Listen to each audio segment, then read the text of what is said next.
How's it? How you doing? Me, Ryan Thwaites here with another beginner series episode on guitar. So, I thought long and hard about today's lesson because I really wanted to keep it as simple as possible. But there's also quite a lot that I want to impart. So, I've put together what I think are 10 really useful chords for you to know on guitar. And when I mean know them. So, what are they called? How do you play them? Do they sound nice when I play them?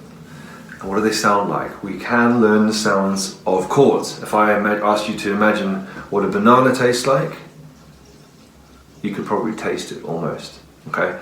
If I said to you, what does a C chord sound like? Maybe you can hear that, maybe not, but you will get to that point, I promise. So that's what I mean about know your chords. It's a bit of hard work that's worth putting in at the start, is to just learn a bunch of chords, because they are going to be a foundation for so much that you'll want to do. Anyway, without further ado, here they are. So this might be a good place to pause it if you want to come back after you've listened to the lesson. Right.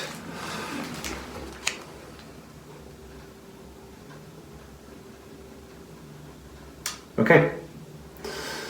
So you can see, what's that to you? Top left, A, then to A minor going along, B7, that's my 7, C, next line, D, D minor, E, E minor, and then bottom to F major 7 and G. Now, you may notice that's followed the alphabet, A, B, C, D, E, F, G, because those are the letters we use in music. There are no more letters. If you hear H or I or J, it's nonsense. There is no J. A, B, C, D, E, F, G. Yes, we have sharps and flats, but we'll come to that, okay? So it's a good framework. You might ask yourself, well, there's an A there and an A minor, but why is there no B in B minor? Well, for the moment, in short, they're going to be too hard for you if you are indeed a beginner. So the next easiest chord to teach is a B7. And it's nice because it introduces us to a new type of chord, which is a 7th. Okay? There are two types of 7ths. F major 7. Okay? So it's a 7th, but it's a different type of 7. But again, don't worry too much. It's just going to be reflected in the sound, and they're just an easy set to learn, because F and F minor are really difficult, so we learn F major 7. There's only one C. So C minor, we'll just leave it for the moment, but we've got a D and a D minor and an E and an E minor. We've got a G, but no G minor. Again, too tricky, just for the moment, all right? We'll get to that. And so you might be very quickly realizing that whatever chord it is, like an A, you can have an A minor, A7, A major 7, okay? They're like, if A is the color red, major, minor, 7th, major 7th, or rather dominant 7th, major 7th, don't worry. They're all just different shades of red, yeah? Or different shades of colour, or different emotional content. So, you pretty much know how to read those. So I'm just going to quickly go through the chords for you so you can see and hear. We've done an A, so I'm not going to spend time on that. Go back and have a look if you want to do an A. A. Yeah, nice. And I know there's X's asking you not to strum those strings, but just for the moment, don't worry about it too much, alright? It's not going to ruin the chord, we'll get to that. But A minor, okay? I'll show you A again, there it is. They're all behind the 2nd fret. A minor, it's really hard to see in the monitor. See me? A minor, it kind of looks like that. Now, this is normally the kind of view you're going to get when you're looking at another guitarist play, so you will eventually be able to swap that in your mind. You'll look at that one day and you'll go, oh, he's playing an A minor, yeah?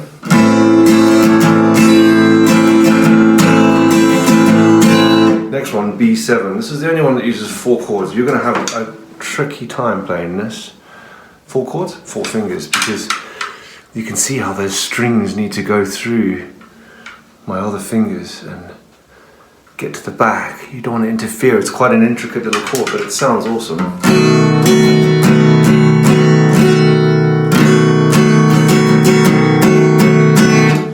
C. We've done that before. C. Skip back to the chord progression video if you want to get more detail on those. D. Whoops. Haha. See, we all make mistakes. Okay, we've done the D before as well. E. Looks a bit like an A minor, but on different strings. Like I said, I don't want to spend too much time lingering. E minor. Done that. What's the next one? F major 7. Yeah, that's cool. Looks a bit like a diagonal, like a C, but different strings. Yeah. G we've done before as well. And you can see my hand is.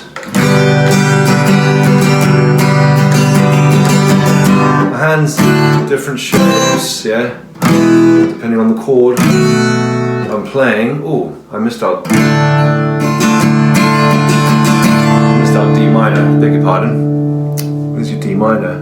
Now, these are a dime a dozen, right? You're going to be able to find these pretty much anywhere. I'm not the first person to try and teach some basic chords. Like I said, my approach is a little bit different. I want to impart something with you. I want to impart some knowledge for you today, okay? And that is, you might have noticed, I wrote, be creative. Be creative with what? What do you mean be creative, okay? So rather than just try and sit there and learn your chords, okay? Get a piece of paper out, choose a chord, say D minor, write it down, practice it a bit, and then choose another chord and write that down after it. And then practice moving between the two, listening to the sound. You know, D minor to B7 is going to sound very different to D minor to G, okay? The sounds of the chords are relative to each other, so are the notes and scales, as we know. And I just want you to be creative, make it a fun process, and try and come up with chord progressions, which is what we covered in the chord progression video. So, for example, this is a really nice one. There's D minor, our home chord, if you remember that, yeah? And then we're moving to F major 7, and then we're moving to C, and we're moving to G, and then we come back to D minor. Okay? It's a little progression. Home, exploring, coming back home. Now, you can mix these chords in any way you want, it doesn't matter. This is an art form. After all, music is an art form. Okay? There is no right or wrong. It's just the sound. Okay? You can, I'm sure you could probably happily put whipped cream on top of anchovies. It's not wrong, really. It might not taste so good. There might be somebody who likes it. Okay, but you can't really judge that unless you're charging money for it. Imagine that. Anyway, I digress. So be creative. There's no right or wrong. Mix them up in any way you want and get used to how they, not only how the chords sound, but how they sound in relation to another chord. And then maybe you've decided you've got a bunch of chords that you like. You know, how many times am I going to strum the chord? You can just stick to down strums. Sorry, my phone jumped out there. You can just stick to down strums for the moment. The next lesson we're going to be doing is actually about strumming patterns. So this is all going to tie together, I promise. There's about 20 episodes in total to the end of the beginner series. I think we're coming up to about halfway through. So yeah, maybe just down strums or even just one strum, just get used to it.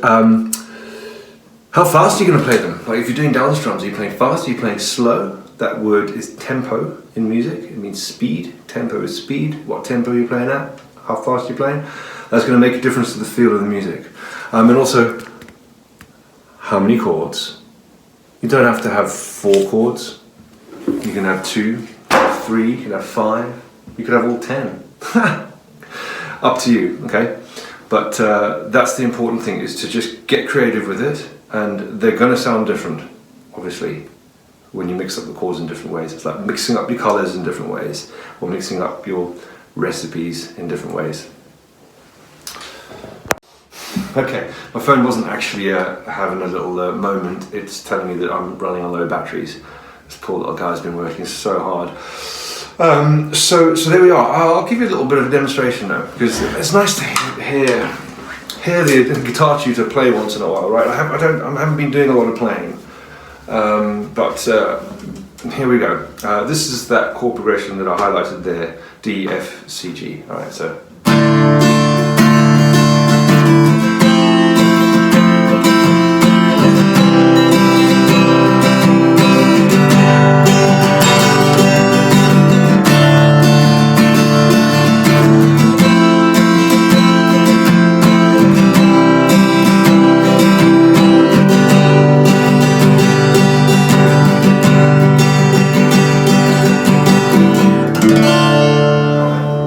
Nice, it's quite sort of atmospheric. I'll do two more for you. One that's going to sound really happy, and again you'll get used to how they sound, is G, C, D, back to G, right?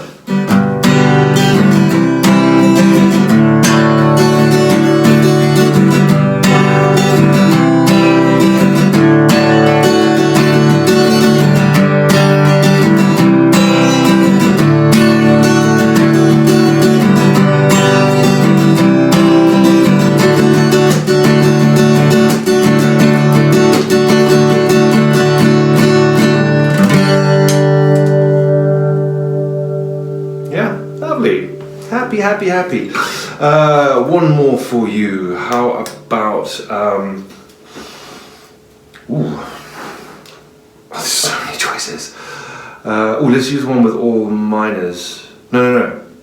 I can't decide.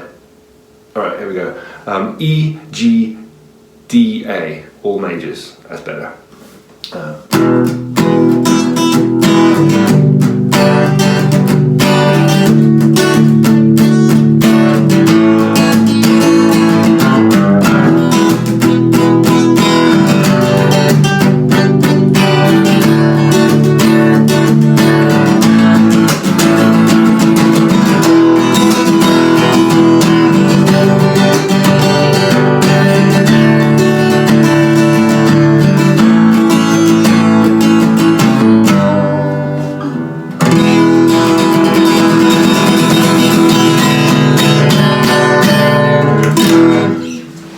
Got a bit excited there at the end.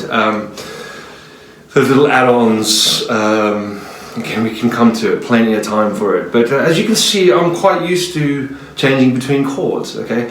And just building that muscle memory is so important, because like I said, they're the foundation for a lot of the songs we play.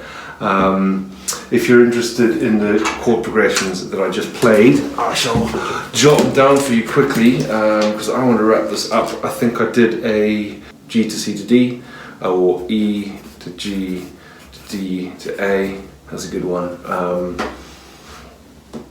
This will be a nice one. A minor to E to D minor and back to A minor. There you go. That's plenty for you to get stuck into. Yeah, they just think of them as three separate songs. Oh, go on, one more. E minor, D, C, B7. There we go. Kind of might have almost included all the chords there for you anyway.